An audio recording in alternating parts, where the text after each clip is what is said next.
What would you do if the woman your husband was sleeping with crashed your baby shower? You'd probably scream, cry, maybe even throw a punch. But for Olivia, the chaos was just the beginning. As her world shattered in a storm of pastel decorations and hushed whispers, one person in the room remained perfectly calm: her grandmother, Carol. And when the time came, Grandma Carol didn't offer a comforting hug or a shoulder to cry on. Instead, she handed over a single, elegantly wrapped gift that wasn't for the baby. It was for her cheating son-in-law. What was inside that box didn't just end the affair. It detonated a lifetime of lies and left the mistress utterly speechless. The late August sun streamed through the expansive bay windows of the house on Sycamore Lane, illuminating dancing dust motes in golden shafts of light. It was the kind of perfect, honey-drenched light that photographers dream of, the kind that makes everything it touches seem pristine and whole. Olivia basked in it, one hand resting protectively on the taut drum of her belly, feeling the gentle flutter of her daughter-to-be. The house itself was a testament to a life meticulously built, a life she believed was as solid and beautifully designed as the reclaimed oak floors beneath her feet. Her husband, Mark, was an architect, and this house was his masterpiece, his gift to her when they found out she was pregnant. He had called it their forever home. Every line was clean, every window perfectly placed to catch the morning or evening light. He designed the nursery himself, a serene space painted in a soft, muted sage, with a mural of a whimsical forest on one wall. Mark was a man of details, of grand gestures and precise execution. He was successful, handsome, the kind of man whose confident smile could calm any storm, or so she thought. Lately, the storms had been brewing just under the surface. Tiny, almost imperceptible shifts in their shared atmosphere. The late nights at the office became more frequent, attributed to a demanding new project downtown, a skyscraper that was set to be the jewel in his firm's crown.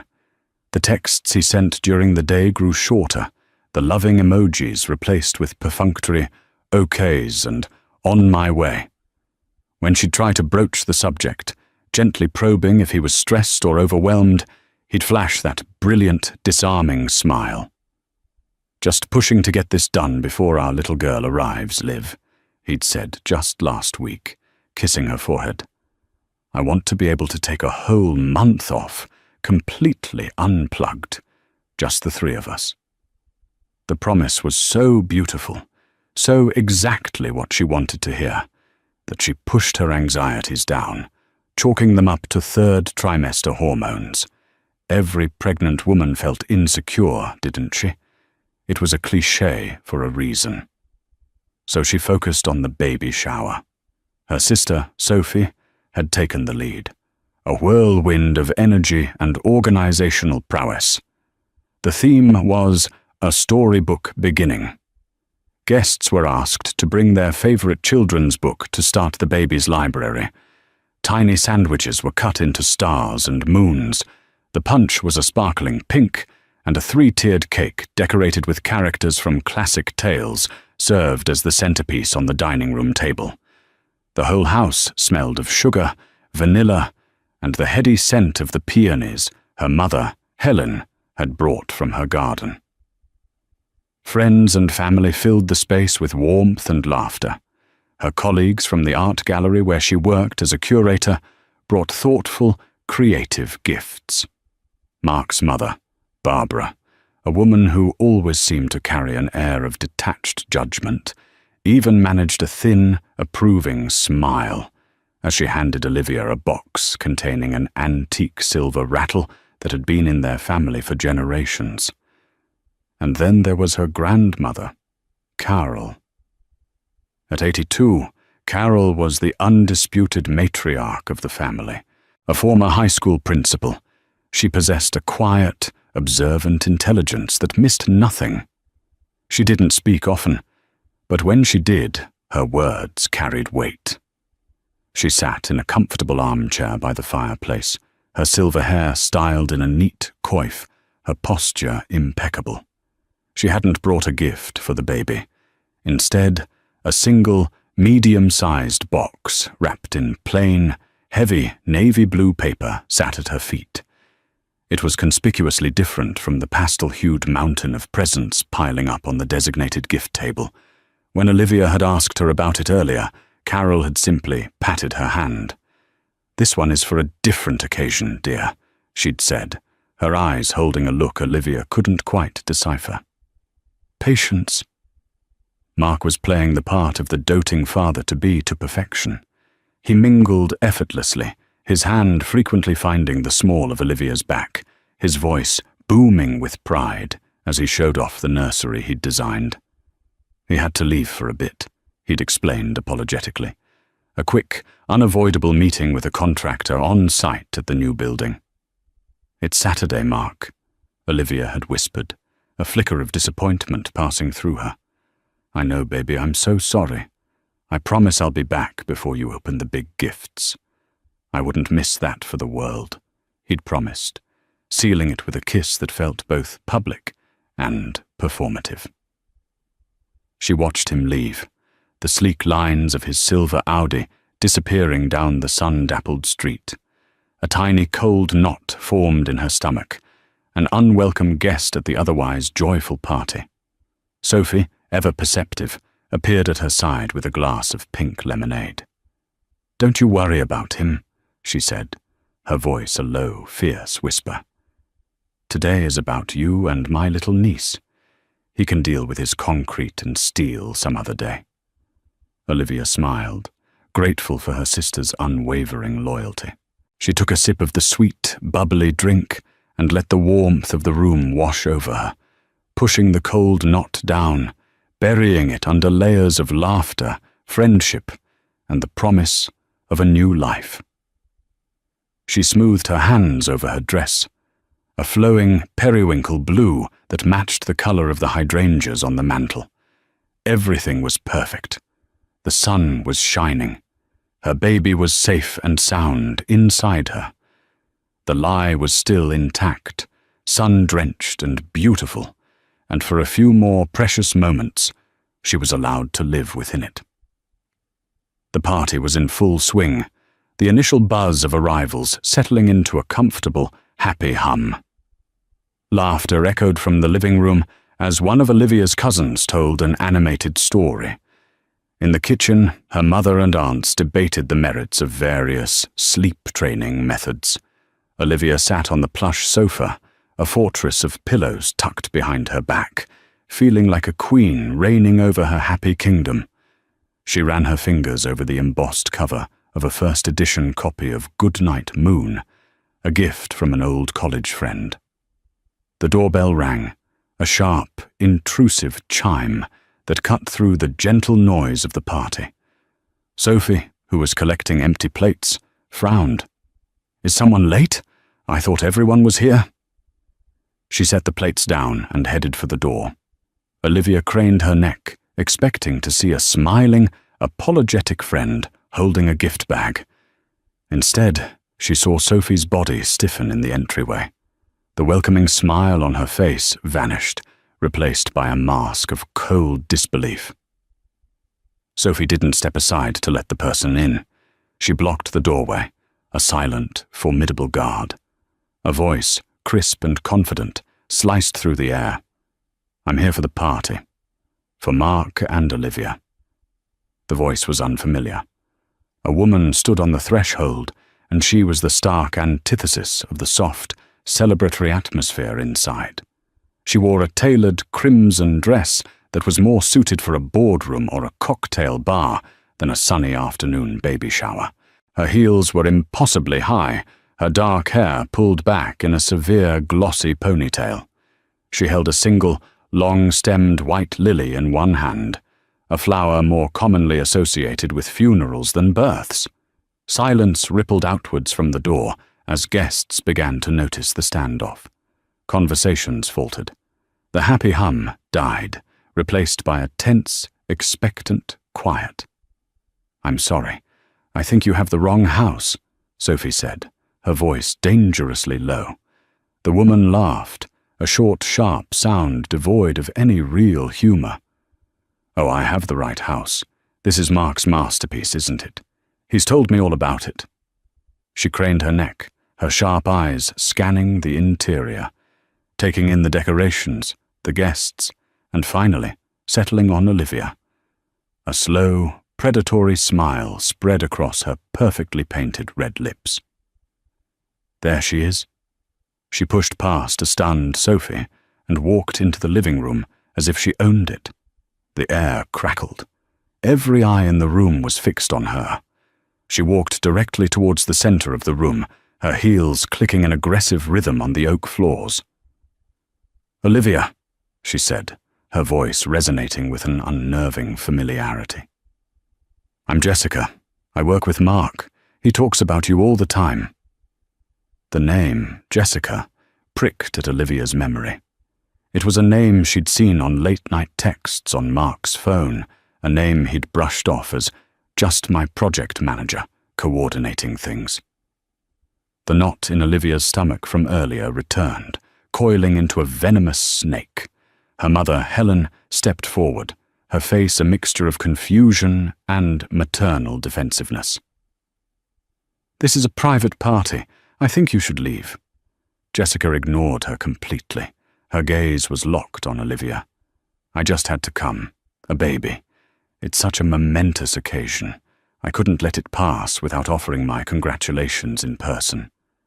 She extended the white lily. "For you."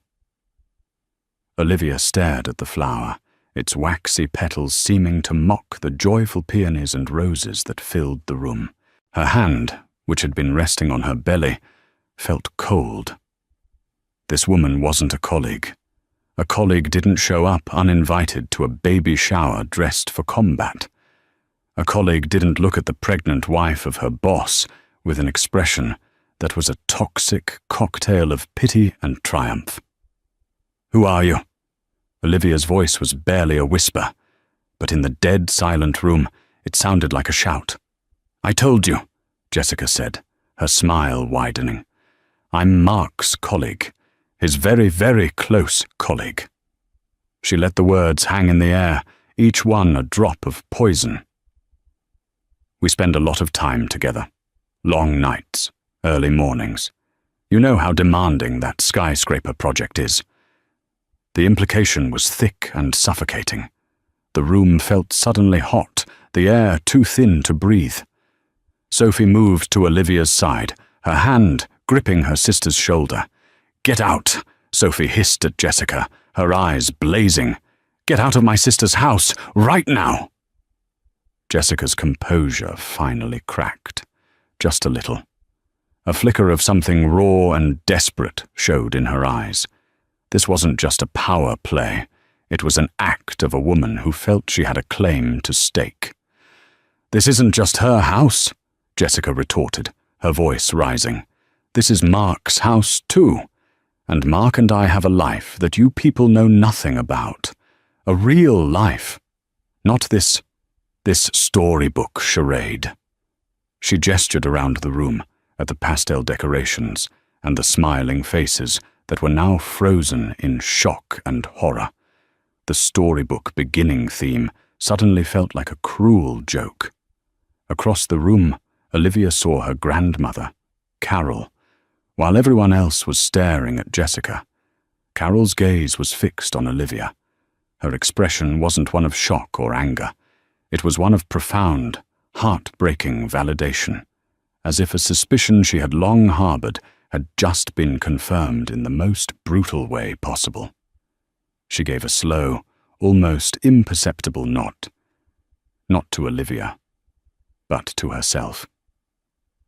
The gears were turning behind her clear, intelligent eyes. The spell of silence broke. Mark's mother, Barbara, let out a scandalized gasp. Olivia's friends began whispering furiously, but it was Jessica's next words that shattered the fragile remnants of Olivia's world.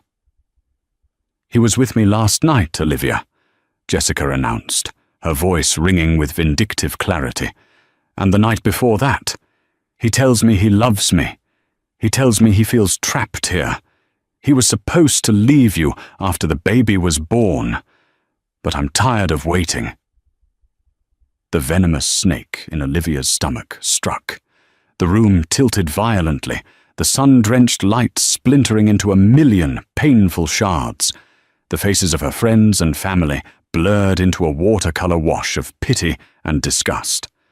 The only thing in focus was this woman, this stranger who had walked into her home and casually detonated her life. The lie was no longer sun-drenched. It was exposed, ugly, and crawling in the light. The world narrowed to a roaring in Olivia's ears. Jessica's words echoed in the sudden, cavernous silence of the room. He was with me last night. Tired of waiting. Supposed to leave you. Each phrase was a physical blow, knocking the air from her lungs, making her feel as though the floor had dropped out from beneath her. She gripped the arm of the sofa, her knuckles white, her body trembling. This couldn't be real. It was a nightmare, a fever dream brought on by too much sugar and the oppressive August heat. But Jessica was still there, standing defiant in her blood-red dress, a smug, self-righteous glint in her eyes. She was real. The pain was real. Sophie recovered first, her shock morphing into pure, unadulterated rage. She took a step towards Jessica, her hands clenched into fists. "You have 5 seconds to get out of here before I physically throw you out onto the lawn." "Try it," Jessica sneered, not backing down an inch. "I think Mark would be very interested to hear how his family treats me, the mother of his other child." A collective gasp swept through the room. The air was sucked out of the space, leaving a vacuum of pure shock. Other child. The words were impossible. Monstrous. Olivia's hand flew to her own belly, a desperate, instinctual gesture of protection. "You're lying," Olivia whispered, the words catching in her throat. Mark, her Mark, the man who had cried when he first heard their daughter's heartbeat, the man who spent hours assembling a crib because he wanted it to be perfect. He couldn't be this person. He couldn't be this monster. Jessica's expression softened into one of faux sympathy. "Am I? Ask him." "Oh, wait. You can't. He's not here, is he? He's probably on his way to see me, thinking I'm waiting for him at our apartment." She savoured the word. Our apartment. The one he pays for. The one where he doesn't have to pretend. The meticulously constructed facade of Olivia's life was not just cracking. It was being systematically sledgehammered into dust. The late nights, the short texts, the business trips. Every little lie she had swallowed, every doubt she had suppressed, rushed back with the force of a tidal wave. She felt foolish, naive, a child who had believed in a fairy tale while living in a house of cards. "That's enough!" Her mother's voice was sharp, cutting through the haze of Olivia's disbelief. Helen moved to stand between Olivia and Jessica, a mother lion protecting her wounded cub. "Whatever business you think you have here, it's over. This is a celebration of new life, and you are not welcome." "This is about a new life, all right," Jessica said, her voice dripping with meaning. She placed a hand on her own flat stomach. "I'm not pregnant yet, but we've been trying. Mark wants a son." The cruelty was breathtaking. To say such a thing in this room, on this day, was an act of psychological warfare. It was designed to inflict the maximum possible pain, to not only destroy the present, but to poison the future as well. It was at that moment that the front door opened again, and this time it was Mark. He walked in, a smile on his face, holding a small, gift-wrapped box. "Sorry I'm late, the traffic was—" He stopped dead. His eyes widened as he took in the scene, the silent, staring guests. Sophie, who looked ready for murder. His mother, pale with shock. Olivia, her face ashen and streaked with silent tears, and in the center of it all, Jessica, standing like a vengeful statue. The color drained from his face. Panic, raw and undisguised, flashed in his eyes. He looked like a cornered animal. "Jessica," he choked out. "What are you doing here?" "I was just congratulating your wife," Jessica said, her tone saccharine sweet. "We were all getting acquainted." Mark's eyes darted around the room, frantically trying to assess the damage. He took a step towards Olivia, his hands outstretched. "Liv, honey, this is not what it looks like. She's unwell. She's been obsessed with me for months. This is all just a fantasy." The lie was so bald, so pathetic, that it was almost laughable. After everything Jessica had said, this was his defense, that she was a deranged stalker? Olivia finally found her voice, and when it came, it was filled with a cold, brittle fury she didn't know she possessed. "She said you were with her last night, Mark." "No, I was at the office. I told you, this new project is—" "I called your office at midnight," Sophie shouted, her voice shaking with rage. "I had a question about the gift registry.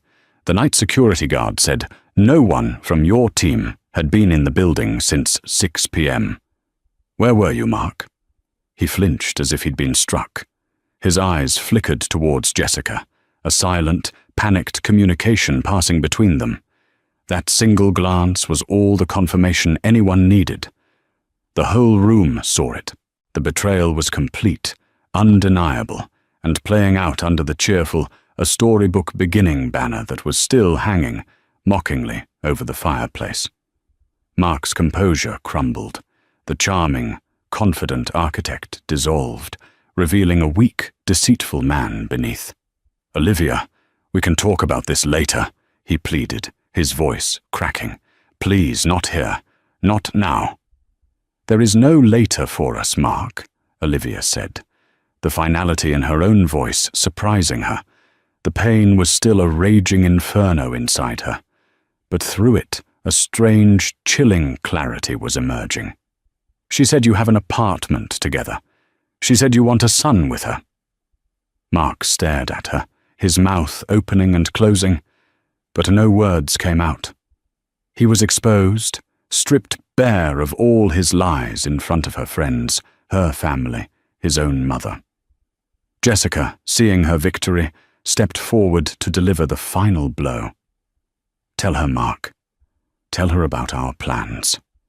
Tell her how you were going to leave her and this perfect little house after the baby was born, because you didn't want the divorce to get messy while she was pregnant. Tell her the truth, for once in your life." Mark looked at Olivia, his face a mask of desperation and shame. His silence was the loudest confession of all. It was all true. Everything. The unraveling was complete. The storybook had been slammed shut, its pages ripped out and set on fire. And Olivia was left standing in the ashes. While the chaos erupted, one person remained an island of preternatural calm. Grandma Carol had not moved from her armchair by the fireplace. She had not gasped. She had not spoken. She had not shed a tear. While her daughter Helen was trying to shield Olivia, and her granddaughter Sophie was vibrating with a desire to commit violence, Carol simply watched. Her silence was not one of weakness or shock. It was the heavy, weighted silence of a judge observing courtroom proceedings. Her hands, wrinkled with age but still steady, rested on the arms of the chair. Her gaze, sharp and discerning behind her gold-rimmed glasses, moved from face to face, absorbing every detail, every lie, every flicker of guilt and pain. She watched Mark as he stumbled through his pathetic denials, noting the sweat on his brow and the way his eyes couldn't meet his wife's. She saw the desperation in his attempts to paint Jessica as delusional, a flimsy defense that crumbled under the barest scrutiny. Her eyes held a flicker of contempt. She had never been fully convinced by Mark's polished charm. She had seen a core of selfishness in him from the beginning, a weakness for adoration that she knew could curdle into deceit. She had hoped for Olivia's sake that she was wrong, but she had never let go of her reservations. She watched Jessica, this uninvited harbinger of destruction. She saw the vindictive triumph in the younger woman's face, but she also saw the desperation beneath it. This was not the act of a woman secure in her position. It was the last, desperate gamble of someone who had been fed promises and was terrified of being left with nothing. Jessica thought she was holding all the cards, that by exposing the affair she would win the prize. Carol knew better. A man who would lie so comprehensively to his pregnant wife would certainly lie to his mistress. Jessica was not a victor. She was just another victim of Mark's corrosive weakness, a pawn in a game she was about to lose spectacularly. Most of all, she watched her granddaughter, Olivia. She saw the initial, blinding shock, the crumbling of her world, the visceral pain that made her want to reach out and pull Olivia into her arms. But she held back. She saw something else beginning to emerge through the heartbreak, a flicker of steel. It was the same resilience she had seen in Olivia's mother after her father passed away too young. It was the family backbone, the quiet strength that had seen their women through wars, depressions, and personal tragedies for generations. It was dormant in Olivia, buried under years of comfort and love. But it was there. Carol knew that this moment, as horrific as it was, would be the crucible that forged it into something unbreakable. The guests were paralyzed, unsure of what to do. Some looked at the floor in embarrassment. Others whispered to their neighbors. The party was dead, the air thick with the stench of betrayal. Mark was now pleading with Olivia in a low, desperate voice, trying to pull her into the hallway for a private conversation. But Olivia stood her ground, unmoving, her arms wrapped around her belly. "There's nothing to talk about, Mark," Olivia said, her voice hollow. "You've made your choices. Now you just need to leave." "Liv, please don't do this," he begged, his voice cracking. "Think about the baby, our family. You thought about our baby when you were with her?" The question was quiet, but it landed with the force of a physical blow. Mark had no answer. It was into this fraught, painful stalemate that Carol finally chose to act. She didn't stand up and shout. She didn't deliver a grand, scolding speech. She simply cleared her throat. The sound was soft, but in the tense silence, it cut through the room like a judge's gavel. Every head turned towards the old woman in the armchair. "Mark," she said, her voice calm and steady, devoid of any apparent emotion. "Before you go, I believe it's time for me to give my gift." The statement was so bizarre, so out of place in the context of the shattered afternoon, that everyone was momentarily stunned into silence. Gifts. Now? Mark stared at her, bewildered. "Carol, I don't think this is the time." "Oh, I think it's the perfect time," she interrupted, her voice gaining a steely edge. "In fact, I can't imagine a more appropriate moment." She leaned down, her movements deliberate and unhurried, and picked up the box at her feet, the one wrapped in plain, dark blue paper. It looked somber and serious amidst the festive wreckage of the party. Holding the box in her lap, she looked directly at Mark. Her gaze was unflinching, and for the first time, Mark seemed to see the formidable woman beneath the grandmotherly facade. He looked genuinely afraid. "I was going to wait," Carol continued, her voice resonating through the silent room. "I was going to give this to you in private, to give you a chance to do the right thing without this public display. But you, and this young woman here," she gestured dismissively towards Jessica, "have forced my hand." She held the box out. "This gift isn't for the baby, Mark. It's for you. The tension in the room ratcheted up to an unbearable level. What could possibly be in that box? It was too small to be anything overtly threatening, yet the way Carol held it, the look in her eyes, suggested its contents were more explosive than anything Jessica had revealed. Olivia watched her grandmother, a flicker of confusion breaking through her grief. She had never seen her grandmother like this, so commanding, so cold, so utterly in control. It was as if she had been waiting for this exact moment, prepared for a battle Olivia hadn't even known was being waged. The quiet matriarch was about to show them all what it truly meant to protect her family. Mark stared at the navy blue box as if it were a bomb. The entire room seemed to be holding its breath. The air, already thick with betrayal and recrimination, was now charged with a new, powerful current of suspense. What could an 82-year-old woman possibly have in a gift box that could alter the course of this disaster? "I don't want a gift, Carol," Mark said, trying to sound reasonable, but his voice was strained. He was trying to regain control, to de-escalate, to somehow herd this catastrophe back into a private sphere where he could manage it with his usual arsenal of lies and manipulations.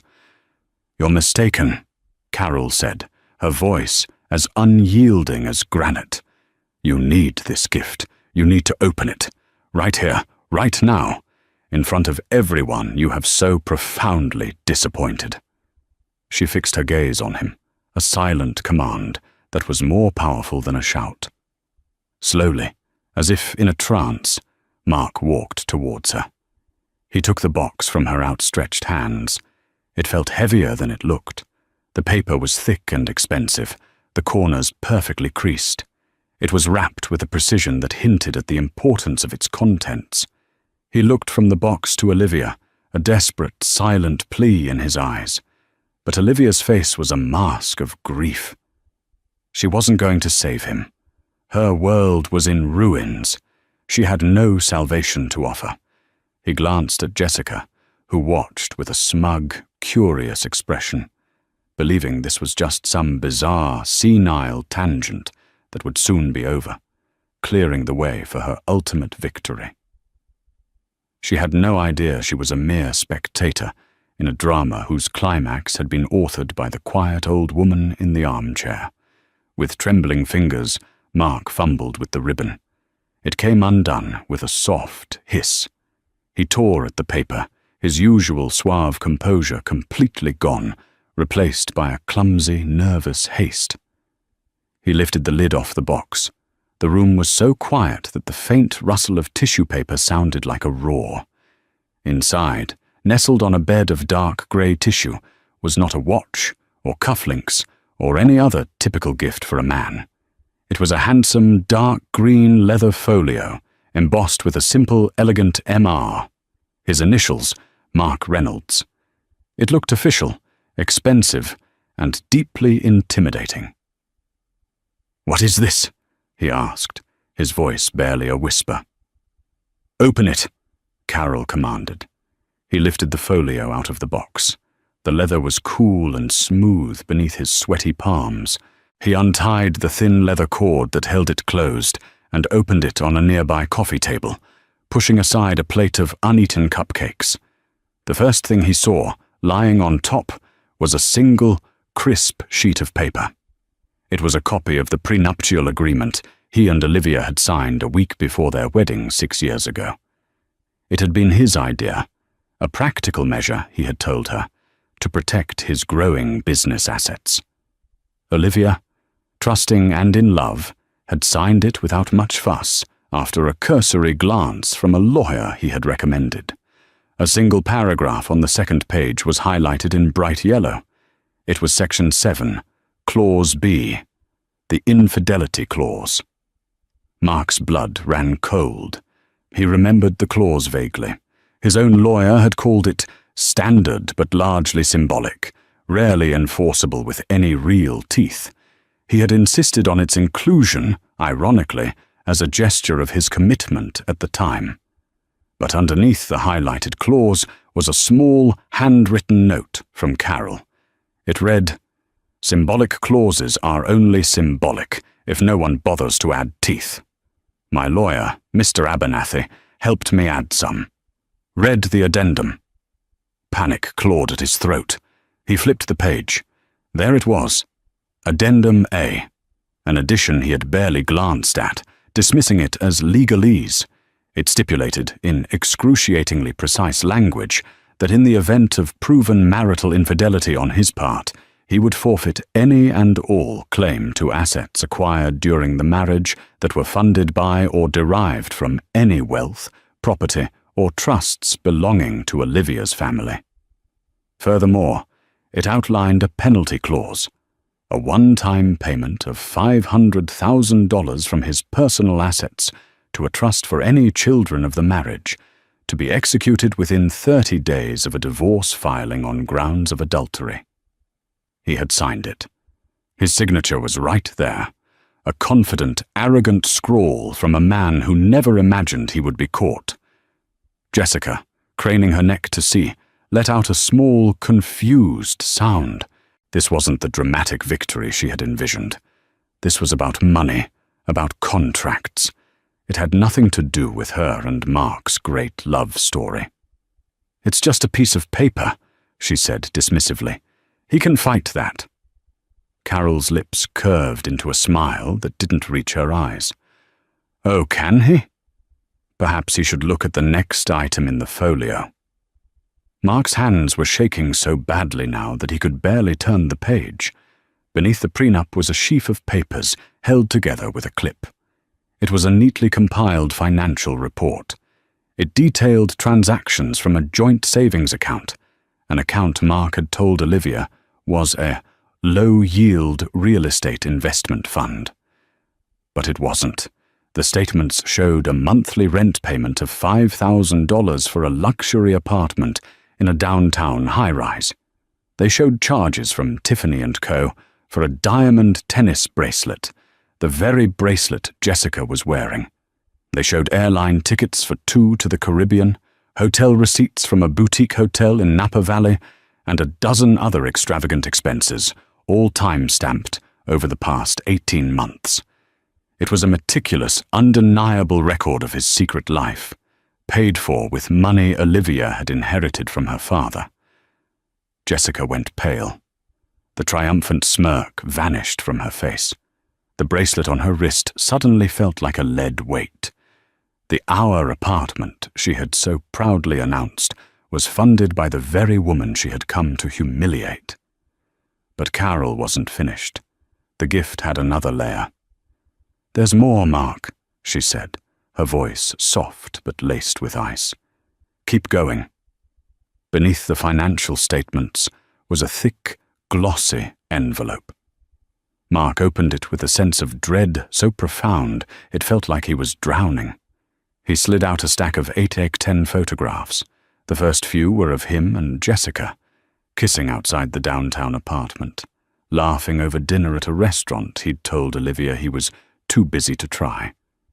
But as he flipped through them, the pictures changed. It wasn't just Jessica. There was another woman, a blonde, leaving a hotel with him during a business conference in Chicago 6 months ago. Another, a brunette, getting into his car late one night a year ago. It was a portfolio of his betrayals. Not just a single affair, but a pattern of deceit. A private investigator's report was attached, detailing dates, times, and locations with chilling accuracy. Jessica stared at the photos of the other women, her face a mask of utter disbelief. The color drained from her cheeks, leaving 2 bright spots of angry red. Her great love story, the foundation upon which she had built her righteous indignation, was a lie. She wasn't his one true love, destined to replace the wife. She was just the latest in a series. She was a fool. The final item in the folio was the most devastating of all. It was a single, official-looking document. The deed to the house. The beautiful house on Sycamore Lane that Mark had designed, his masterpiece, his gift to Olivia. The deed clearly stated that the property had been purchased not with Mark's money, but with funds from a trust established by Olivia's late grandfather. Carol was the trustee. Mark's name was on the deed, but only as a spouse residing in the property. And tucked behind it was another document, already signed by Carol as trustee, and only awaiting Olivia's signature to be executed, a quitclaim deed, transferring the property wholly and solely into Olivia's name. The house wasn't his masterpiece. He was just the architect. The foundation he stood on, both literally and figuratively, belonged to Olivia. He was a guest in his wife's home. The gift was complete. It wasn't a present. It was a judgment. It was a meticulously prepared, legally binding cage that had just sprung shut. The silence in the room was absolute, a crushing weight that seemed to bend the very air. The only sound was the ragged, panicked breathing of Mark Reynolds. He stared at the deed, at the quitclaim form, at the damning evidence of his serial betrayals laid bare on the coffee table for all to see. The leather folio wasn't a gift. It was an indictment, a meticulously crafted weapon that had just severed the arteries of his entire life. Every escape route was closed. Every lie had been exposed, not by a hysterical accusation, but by cold, hard, documented fact. He couldn't claim Jessica was a stalker when there were financial records of their life together. He couldn't claim it was a one-time mistake when there was photographic evidence of other women. He couldn't claim ownership of their life, their home, their future, when the very deed to the house declared him little more than a tenant. He looked up at Carol, his face a mess of sweat and disbelief. "How?" he whispered, the single word a testament to his shattered arrogance. "How did you know?" Carol's expression remained placid, but her eyes were like chips of ice. A man who is careless with his wife's heart is often careless with her money, Mark. I am the trustee of my husband's estate. It is my duty to ensure its assets are protected. I noticed discrepancies in the trust account statements 18 months ago. Small at first, then larger. I didn't want to believe the worst, so I hired a professional to give me the facts. He was very thorough. Her gaze swept over the room, over the stunned faces of friends and family. I did this in silence because I was hoping to protect my granddaughter from this humiliation. I was going to present you with this information in private, Mark. I was going to give you the chance to confess, to leave with a shred of dignity, and to make this right for Olivia and your child without this circus. Her eyes landed on Jessica, who flinched as if struck. But you and your associate decided on a different course of action. You brought the circus to her doorstep. So I brought the truth. Jessica finally found her voice, but it was nothing like the confident, cutting tone she had used before. It was a thin, reedy sound, filled with a dawning, horrified understanding. The apartment, the trips, that was her money, she asked, looking at Mark as if seeing him for the first time. Mark couldn't even look at her. He was staring at Olivia, whose face was a canvas of profound, earth-shattering pain. But underneath it, something new was taking root. The chilling clarity from before was solidifying. She was looking at the contents of the folio, not with the shock of a victim, but with the grim acceptance of a survivor taking stock of the wreckage. The inheritance her grandmother had just given her wasn't the house, or the money, or the legal upper hand. It was the truth. Ugly, brutal, and undeniable. And in that truth there was a strange and terrible freedom. There was nothing left to doubt, nothing left to fear, she was imagining. The worst had already happened, and it had been laid out for her in black and white. Jessica took a shaky step back, her mind reeling. She had come here to blow up Olivia's life, to claim her prize. Instead, she had discovered that the prize was a fraud, and she herself was just another line item on a long list of his expenses. The diamond bracelet on her wrist felt like a manacle. The crimson dress felt cheap and tawdry. She had been played more thoroughly than the woman she had come to pity. She was not the empowered other woman. She was a dupe, a fool who had mistaken expensive trinkets for love and empty promises for a future. The speechless one wasn't Olivia anymore. It was her. Without another word, Jessica turned. Her confident stride was gone, replaced by a clumsy, hurried retreat. She nearly tripped in her ridiculous heels as she fled the house, the white lily she had brought lying abandoned and pathetic on the floor. The back of her crimson dress was the last they saw of her before the front door clicked shut behind her. Now, only Mark was left in the center of the silent, watching circle. He was adrift, all his anchors cut. He looked from the folio to Olivia's face, a desperate, last-ditch appeal forming on his lips. "Liv, we can fix this. I can fix this. I love you.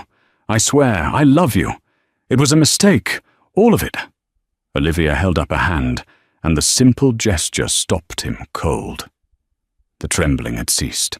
Her voice, when she spoke, was quiet, but it resonated with an authority no one in that room, least of all Mark, had ever heard from her before. "The only thing you are going to fix," she said, her eyes locking onto his, "is a box. To put your things in." She took a deep breath, her hand resting on her belly, on the only pure and true thing left in the ruins of her marriage. "My grandmother gave you your gift, Mark. Now here is mine. You have 1 hour to pack a bag and get out of my house. The rest of your things will be sent to your office. A lawyer will be in contact with you on Monday morning regarding the execution of Addendum A of our prenuptial agreement and the filing for divorce." Each word was precise, deliberate, and utterly final. This was not the heartbroken, naive woman he had married. This was someone new, someone forged in the fire of his betrayal and armed with her grandmother's devastating truth. Mark's mother, Barbara, finally spoke, a horrified whisper. "Olivia, dear, perhaps you shouldn't be so hasty. Think of the baby." Olivia's head snapped towards her mother-in-law. "The baby is the only thing I am thinking of, Barbara. I am thinking about raising my daughter in a home that is not built on a foundation of lies. I am thinking about teaching her that a woman's value is not determined by a man's fidelity. And I am thinking that she will be better off with one honest parent than with two, one of whom is a stranger." She turned her gaze back to Mark. It was cold, clear, and empty of any of the love it had once held for him. "Your hour starts now," she said. And then she turned her back on him, a final, irrevocable act of dismissal. The storybook was over. A new, unwritten one was about to begin. Mark stood frozen for a long moment, the collective gaze of the room pressing down on him. He opened his mouth, then closed it. There was nothing left to say. No lie was grand enough to cover this, no apology deep enough to bridge the chasm that had opened between them. Defeated, he turned and walked stiffly towards the staircase, his footsteps echoing the hollow beat of his own downfall. As soon as he was out of sight, a wave of motion broke the spell in the living room. Sophie rushed to Olivia's side, wrapping her in a fierce hug. Her mother, Helen, was close behind, her face wet with tears as she stroked her daughter's hair. Friends quietly began to clean up, gathering plates of untouched cake and deflating balloons, their hushed movements a respectful effort to restore some semblance of order to the chaos. They offered gentle words of support, squeezed Olivia's arm, and then, understanding the need for family and for privacy, they began to slip away, leaving behind the books they had brought for the baby, a small, silent promise of the new stories yet to come. Mark's mother, Barbara, lingered awkwardly for a moment before approaching Carol. "You knew," she accused, her voice a low hiss. "You knew, and you let this happen." Carol looked up from her armchair, her expression unreadable. "I didn't let anything happen, Barbara. Your son made his choices, over and over again. I simply made sure that when the consequences arrived, they would land on him, not my granddaughter." With a quiet finality, Carol stood up, signaling the conversation was over. Barbara, flushed with anger and shame, turned and left without another word. Soon, only the 4 women remained: Olivia, her sister, her mother, and her grandmother, standing together in the sun-drenched room that was now irrevocably and solely Olivia's. The air was thick with unspoken emotions, with the ghosts of the life that had just ended. Olivia finally let out a long, shuddering breath, the kind that comes after the crying is done. She felt strangely empty, scoured clean by the ferocity of the afternoon. The pain was still there, a deep, aching wound, but the frantic panic had subsided, replaced by a stark, quiet reality. She walked over to her grandmother, who was now standing by the bay window, looking out at the manicured lawn. "You knew," Olivia said. It wasn't an accusation like Barbara's. It was a statement of fact, a dawning realization of the silent, protective watch her grandmother had kept over her.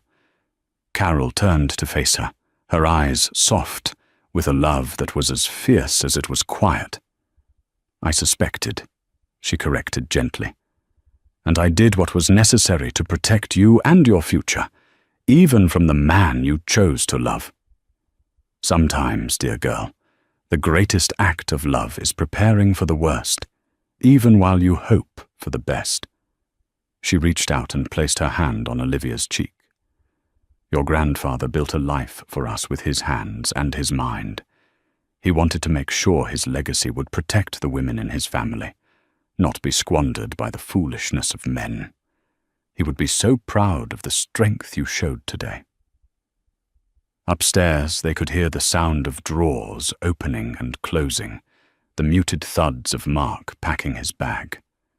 Each sound was a small death, the end of a shared joke, a memory, a future that would never be. Tears pricked at Olivia's eyes again, but these were different. They were tears of grief for what she had lost, but also tears of gratitude for what she still had, the unwavering love of her family. "What do I do now?" she whispered, the question aimed at her grandmother, at her mother, at the universe. Sophie squeezed her hand. "Now? Now we make tea. Then we pack up all this baby stuff, and we return anything that reminds you of him. And then we start over. One day at a time. We'll be here for all of them." An hour later, Mark came down the stairs, carrying a single suitcase. He looked smaller, diminished, the swagger and confidence stripped away, leaving only a hollow shell. He paused at the bottom of the stairs, looking at the 4 women who stood as a united front. His eyes sought out Olivia's one last time. "Liv," he began, his voice hoarse. She simply shook her head. There was nothing more to say. His time was up. He walked to the front door, opened it, and stepped out into the late afternoon sun, closing it softly behind him. The click of the lock sounded like the final word in a long, painful chapter. Olivia stood in the silence, her hand on her belly, feeling the strong, steady beat of her daughter's tiny kicks. The house was quiet. The storm had passed. The sun was beginning to set, casting long shadows across the beautiful oak floors. It was her house. It was her future. The storybook beginning had been a lie. But the story wasn't over. She and the little girl she carried would write the rest of it themselves. and it would be a story of truth, of resilience, and of the unbreakable strength of the women who had stood with her in the ruins and promised to help her rebuild. Olivia's story is a powerful and painful reminder that sometimes the people we trust the most are capable of the deepest betrayals. But it's also a story of incredible strength and the fierce, protective love of family that can rise up when we need it most. Grandma Carol didn't just expose a cheater, she armed her granddaughter with the truth and gave her back her life. It shows that resilience isn't about avoiding the storm, but about learning to stand firm until it passes, and having the courage to rebuild on a stronger foundation. What do you think of Grandma Carol's actions? Was she right to prepare in secret, or should she have told Olivia sooner? We all have stories of betrayal and resilience, big or small. Share your thoughts in the comments below. If this story moved you, please hit that like button. Share it with someone who might need to hear it. And don't forget to subscribe for more real-life stories that explore the complexities of the human heart. Thank you for listening.